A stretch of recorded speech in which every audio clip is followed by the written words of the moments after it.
Hay una frase de San Agustín que resume el problema de este video. Si lo comprendes, no es Dios. Sin embargo, hoy millones de personas, testigos de Jehová, musulmanes, pentecostales unicitarios, rechazan la Santísima Trinidad con un argumento infantil. No la entiendo, por tanto, es falsa. O peor aún, es ilógica, porque 1 más 1 son 3, no 1. A estas personas, que niegan la naturaleza íntima de Dios basándose en su propia limitación mental, las llamo racionalistas de la fe. Creen que Dios debe caber en su calculadora de bolsillo para ser real. Dicen que la Trinidad es un invento pagano, una contradicción, un monstruo de 3 cabezas. Hoy voy a explicar la Trinidad no para que la comprendas como comprendes una receta de cocina, sino para que entiendas que negarla es reducir a Dios a una criatura solitaria y egoísta. Si crees que la Trinidad es politeísmo, quédate. En estos minutos te voy a demostrar que la única forma de que Dios sea amor eterno es que sea trino. La ignorancia se cura hoy. Vamos a empezar limpiando la basura intelectual. La mayoría de las objeciones contra la Trinidad nacen de no saber distinguir dos conceptos filosóficos básicos, naturaleza y persona. Escucha bien, porque esto destruye el 90% de los argumentos de las sectas. Naturaleza o sustancia es el que eres, determina lo que puedes hacer. Tú tienes naturaleza humana. Un perro tiene naturaleza canina. Dios tiene naturaleza divina. Persona es el quién eres. Es el sujeto que actúa, que piensa, que ama. Yo soy un qué humano y un quién mi nombre. Pero en Dios la realidad es infinitamente superior. Dios es un solo qué, una sola naturaleza divina, infinita, eterna, omnipotente, que subsiste en 3 quiénes, Padre, Hijo y Espíritu Santo. No decimos que hay 3 dioses, eso sería 3 naturalezas. No decimos que el Padre es el Hijo, eso sería una sola persona, una herejía llamada modalismo. Decimos que hay una sola esencia divina compartida totalmente por 3 sujetos distintos. La herejía nace cuando intentas aplicar matemáticas de criaturas al Creador. Tú y yo somos una persona y una naturaleza. Dios no es una versión grande de ti. Dios es ser puro. Decir es imposible que 3 sean 1, es decir, es imposible que Dios sea más complejo que yo. Eso es soberbia pura. Los críticos dicen 1 más 1 más 1 a 3. Los católicos adoran 3 dioses. Primero, nosotros no sumamos a Dios. Dios no se divide en partes. El Padre no es un tercio de Dios, el Padre es todo Dios. El Hijo es todo Dios. Si quieres usar matemáticas, usa la multiplicación. 1 por 1 por 1, 1. El infinito por el infinito sigue siendo infinito.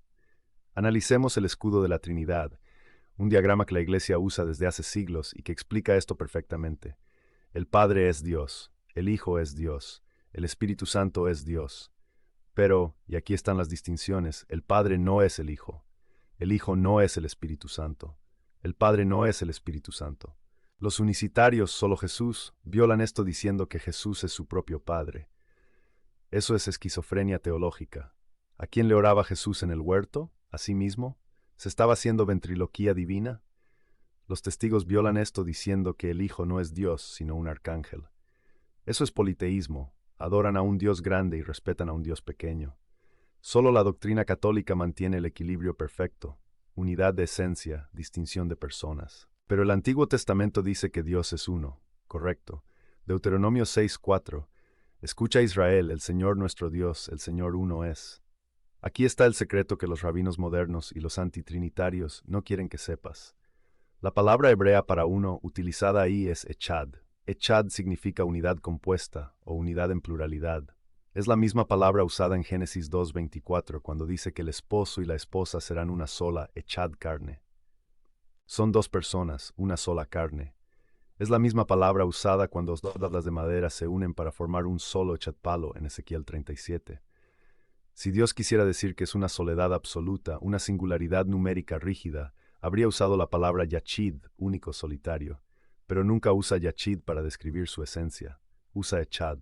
Y no solo eso, en Génesis 1:26 Dios dice, hagamos al hombre a nuestra imagen. ¿Con quién hablaba? Los testigos dicen, hablaba con los ángeles. Falso. El versículo 27 dice, y creó Dios al hombre a su imagen. No fuimos creados a imagen de los ángeles, fuimos creados a imagen de Dios. Si Dios dijo hagamos y luego creó él solo, es porque en esa unidad de Dios hay una pluralidad de personas dialogando eternamente. El Padre creando por medio del Verbo. Este es el argumento que ningún testigo de Jehová ni musulmán ha podido responderme jamás. Es lógica pura. 1 Juan 4:8 dice, Dios es amor. No dice que Dios tiene amor o que Dios sabe amar. Dice que su esencia es amor. Para que haya amor real se necesitan tres elementos. 1, el amante, el que ama. 2, el amado, el que recibe el amor. 3, el amor mismo, el vínculo entre ellos. Si Dios fuera una sola persona solitaria, unitario, antes de crear el universo, ¿a quién amaba? Si estaba solo en la eternidad pasada, no podía amar, porque no había nadie más. Solo podía amarse a sí mismo. Eso es egoísmo, no amor. Para que un Dios unitario sea amor, necesita crear algo, ángeles o humanos, para amarlos. Eso hace que Dios sea dependiente de la creación para ser lo que es. Un Dios dependiente no es Dios, pero el Dios trino, ¡ah, qué belleza! El Dios trino no necesita la creación para ser amor. Desde toda la eternidad, antes de que existiera el primer átomo, el Padre ama al Hijo, y el Hijo ama al Padre, y ese amor es tan real y personal que es el Espíritu Santo. Dios es una familia eterna. Dios es una sociedad de amor perfecta en sí mismo.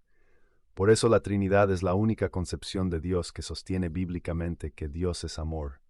El Dios de las sectas es un soltero eterno que tuvo que crear sirvientes para no aburrirse. Nuestro Dios creó por rebose de amor, no por necesidad. Vayamos a la escena del crimen contra la herejía unicitaria. Mateo 3, 16, 17. Jesús está en el agua, el Hijo.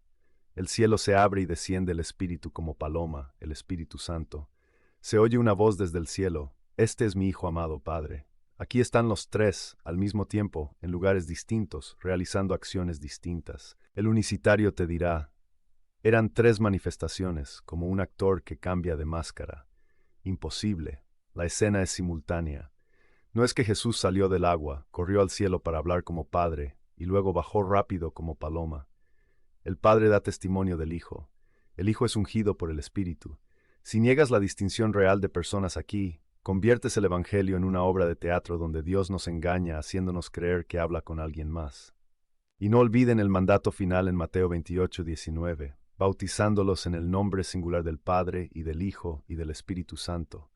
No dijo en los nombres, dijo en el nombre. Un solo nombre, naturaleza, autoridad divina, tres personas. La Trinidad está en la última frase que Jesús pronunció en la tierra. Negarla es desobedecer su mandato final. Pero no crean que hemos terminado, porque las sectas tienen un arsenal de versículos fuera de contexto diseñados para confundirte si no conoces teología profunda. La objeción más común es esta. Si Jesús es el Hijo, entonces tuvo que nacer después del Padre. Un hijo siempre es más joven que su padre. Esto suena lógico en términos humanos, pero es un error garrafal aplicado a Dios. Aquí entra la distinción vital entre crear y engendrar. Cuando tú creas algo, como una silla, haces algo de diferente naturaleza a ti. Pero cuando engendras algo, un hijo, transmites tu propia naturaleza. Un hombre engendra un humano, un perro engendra un perro. Dios engendra a Dios. La Biblia llama a Jesús monogenes, Juan 3:16, que significa unigénito. No significa primer creado, significa único en su género. San Atanasio usaba una analogía perfecta. Piensa en el fuego y el resplandor. En el mismo instante en que existe el fuego, existe el resplandor. No puedes tener fuego sin luz. Si el fuego es eterno, el resplandor es eterno. El Padre es el fuego eterno, y el Hijo es el resplandor de su gloria. Hebreos 1:3. Nunca hubo un tiempo en que el Padre estuviera solo, porque para ser Padre eternamente, tiene que tener un Hijo eternamente. Si Jesús fue creado después, entonces Dios no fue Padre siempre, y Dios habría cambiado. Pero Dios no cambia. Por tanto, el Hijo es coeterno con el Padre. Ahora, ataquemos el error sobre el Espíritu Santo, porque es el gran olvidado. Los testigos de Jehová dicen que es una fuerza activa, como la electricidad de Dios. Los unicitarios dicen que es solo el modo en que Jesús actúa. Ambos mienten. La Biblia demuestra que el Espíritu Santo es una persona distinta con voluntad propia. En Hechos 13:2, mientras los apóstoles ayunaban, dice el texto, dijo el Espíritu Santo, apartadme a Bernabé y a Saulo. Detente y piensa, ¿puede la electricidad hablar? ¿Puede la gravedad decir yo quiero esto?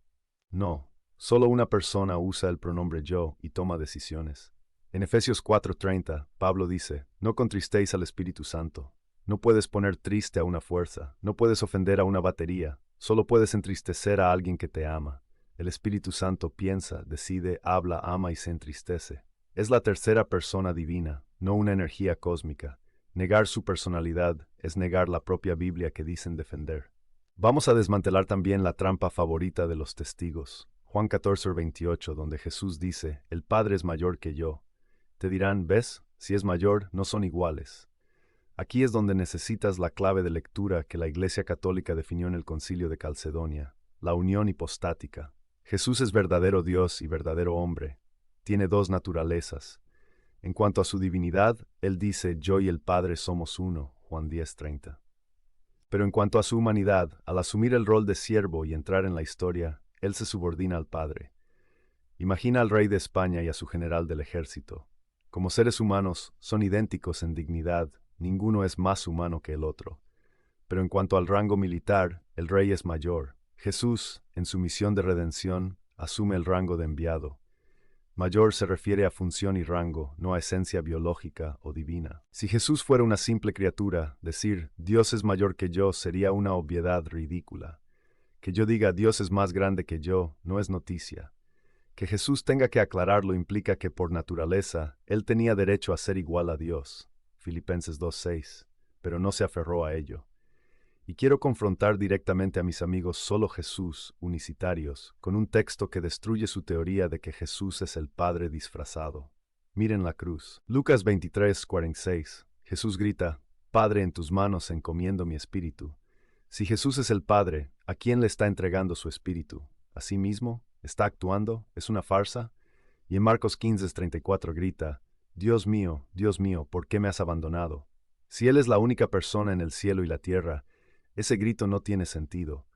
La única explicación honesta es que hay un yo, hijo, hablando con un tú, padre. La distinción de personas es real, dramática y eterna. Negarla convierte la pasión de Cristo en un monólogo de un solo actor, quitándole todo el valor del sacrificio relacional entre el Padre que entrega y el Hijo que obedece. Finalmente, hablemos de la autoridad. ¿Por qué tú, cristiano del siglo XXI, crees en la Trinidad? La palabra no está en la Biblia. La estructura teológica de una esencia, tres personas, no está explicada en un versículo único tipo diccionario. Tú crees en la Trinidad porque la Iglesia Católica, guiada por el Espíritu Santo, peleó esta batalla en el siglo IV contra Arrio. Arrio usaba la Biblia para atacar la divinidad de Jesús. San Atanasio y los obispos católicos usaron la Biblia para defenderla y acuñaron el término homoousios consustancial en el credo de Nicea. Amigo protestante, cada vez que cantas un himno a la Trinidad, estás parado sobre los hombros de obispos católicos que sangraron por esa verdad. Si rechazas la autoridad de la Iglesia que definió el dogma, te quedas desarmado ante las sectas. La Biblia es el libro de la Iglesia y la Trinidad es la interpretación autorizada de la Iglesia sobre su propio libro. No puedes tener el dogma sin la madre que lo protegió. Termino con esto. A ti que te cuesta entender la Trinidad, no te sientas mal. Es un misterio. Si pudieras entenderla completamente, tu mente sería infinita como la de Dios. El problema no es no entenderla. El problema es negarla por soberbia. El problema es decir, como no me cabe en la cabeza, entonces Dios no es así. Las sectas te ofrecen un Dios fácil, un Dios simple, un Dios que es solo un jefe grande con un hijo secretario. Eso vende, pero la Iglesia Católica te ofrece al Dios verdadero, al Dios que es un océano de misterio, una comunidad de amor, una unidad indestructible. No cambiamos la verdad para que sea fácil de vender. La defendemos porque es la verdad. Si niegas la Trinidad, pierdes al Padre, porque sin Hijo no hay Padre, pierdes al Hijo porque lo haces criatura, y pierdes al Espíritu porque lo haces electricidad. Te quedas sin Dios. Vuelve a la fe de los apóstoles, vuelve al Dios Trino. Si este video te explotó la cabeza y te dio herramientas para defender tu fe, dale like. Es la forma de evangelizar al algoritmo. Comenta abajo. Creo en un solo Dios, Padre, Hijo y Espíritu Santo.